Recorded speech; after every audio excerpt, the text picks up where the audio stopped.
Hello, everybody. Wow, how are you all doing wherever you're watching from under the sun? This is Folakemi Praise. Welcome again to my YouTube channel, your YouTube channel, our YouTube channel. Yes, it's ours. Let's own it, okay? So, how have you been since my last video? I really apologize. It's taking a very long time to upload another one. Well, say 2021 towards the end became very hectic, lots of challenges and all that. But above all, we thank God we're here. It's another year, another opportunity to be out there, to prove ourselves, to conquer, to own the land, okay? So go out there. And if you are on this YouTube channel, you have not subscribed, you haven't shared my video, if you find the content informative, and you haven't liked it, you have not even clicked on that notification button. Well, I don't know what you're doing. I would implore you to do so right now before we go on this year. It's a new year, okay? Okay, so I was just thinking of, what a better way to start the year rather than to share my own experience about, relocating to America. I came here in the year 1999, April. I had the privilege of being one of those people who won the lottery visa then, and that was what brought me to America. And like I always tell people, before I came to America, I was a bad lawyer, attorney in Nigeria. I had a practice going on. But then, that was a time of Abacha. Everyone was looking for greener pasture, and things like that. And then, my name got picked randomly as one of those people to come and experience America. Yes. Well, I want to thank God and everyone that God used, to bring me here, and those who had really helped along the way. Because no matter where you are, somebody had helped you to get there. Yes. So I always tell people that when you want to come to America, when you want to migrate from where you are, you need to consider so many things. First and foremost, is it something you really, really want to do? And why do you want to do it? Why do you want to leave that place where you are? If you have something viable going on for you, I will tell you that you should, work at it and make it better. It's always good to travel. Traveling is very good, very educative. So I always encourage people to travel. Maybe visitation, excursion, for leisure, business. But if your environment is conducive for you, you have a business going, you have a family, a home, and things like that, I would say stay where you are. Because going to another environment is very, very challenging. If you have a visa, and especially lottery visa, and you get to to get to America, or you have a visa to visit a place, I want to let you know that most of the time, once you get to that place, you are on your own. Survival lies on you. It is the law of the jungle, which is the survival of the fittest. Yes.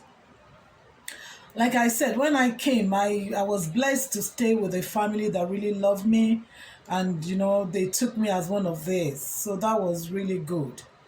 But you don't want to be a nuisance, you don't want to be complacent and just be feeding off people. So now the challenge is getting a job. If you have made up your mind to stay here, how do you survive? How do you navigate the environment? So one of the days, the first job I got it this way. This is the storyline. So my sister, with the family I was staying, was going to go for a job interview somewhere in Virginia. So instead of me staying at home, I decided to go with her. While she was in the interview, I was just like, let me just walk around the neighborhood and see, the curiosity in me got hold of me. And I decided to walk around that neighborhood. And then while I was walking, my eyes just caught um, a signage which says the name of the company was Temps and Co. And it says hiring. That means they were hiring at that time. So I was like, "Ah, my friend, my sister is in there doing an interview. I could as well go in here to and see, if there's a job opportunity for me." So I walked in and told the lady there that I was looking for a job. And then she asked me a few questions, my background, what I can do, and I told her, I don't withhold information. I told her my story. I just came here and things like that. She asked where I was living. And then I was living in DC, Washington DC. So I told her. So she now said, okay, Virginia is far from DC. There's no how I can be coming to work in Virginia. She was going to call the DC office and schedule an interview for me for Monday morning. Wow. To me that was just an achievement. I was so happy. I was looking forward to Monday, like Monday should come quickly. So on Monday, being having worked in Nigeria, being an attorney, a lawyer for years, I decked myself in my best and all that. And then I went to the DC office. And one of the things was, when I was going for the interview, the family where I was staying, because they were quite comfortable, they were going to ask a driver to take me to where I was going to have the interview. But I declined. I said no. I wanted to be independent, navigate the environment by myself. And I said, just give me the address, the phone number, and if I got lost, at least I would look for a phone booth, because at that time, there were no cell phones. It wasn't really common then. And then I can call the house, if I couldn't find my way again. So I went to DC for the job interview. When I got to the place, one thing that really, really surprised me was the lady who was going to interview me. The first thing she said was, "Is this the way you dress every day?" So one thing you have to take note again is your dressing. Your dressing is very important. The saying goes that you dress the way you want to be addressed. So she said, "Is this the way you dress every day?" To me, it was just like a normal thing. I said, "Yes." She said, "Okay, if this is the way you dress every day, please come to work every day." Yes, because it was a temp agency where, offices would just call in. If somebody called out in an office, they would call in for them to send in somebody, basically administrative work, answering phone calls and things like that, scheduling appointments. So I got the job, I got the job. And that really made me very happy, because if you don't have a job, you might really, really be sad.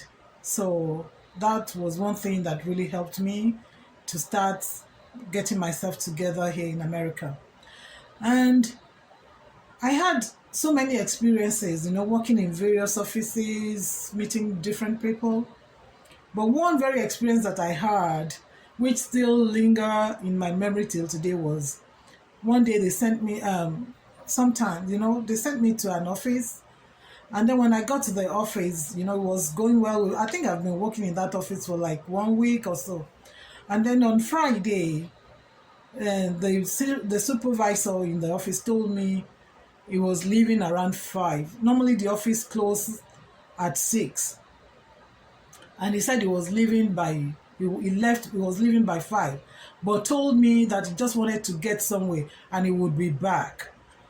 And me, being the loyal person, that I just waited there. I was waiting for him after 6, and he was going to 7. And like I said, it wasn't a time that cell phone wasn't common. So there was no way I could reach him to let him know that, or ask him if I could leave. So when it was like 7:30 or thereabouts, I used my initiative and left the office. But I was really angry. So on Monday, when I got to work, I went up to him and I said, "Look, Bob, I'm a very responsible person. I see no reason why you would tell me that you would return to the office when you knew quite well that you were not coming back, because I saw it as if it just set me up, because he thought I was going to leave the office as soon as I left. And that didn't really go well with me, because me, I stick to contracts. If you say this is the way the contract goes that I should close at 6. If there was no reason, I would never leave before 6. And even if I was going to leave before 6, I would tell you, I would tell my supervisor, maybe something came up in the house or something that I needed to leave. I would definitely let my supervisor know. So for him to now say, to do that to me, I wasn't really happy about it. Apparently, he wasn't too happy about it. So after a few days at that job, I think they had to let me go. But I was very happy, because for me, I had shared my opinion. I had shared my view. I wasn't holding back. So after that, I was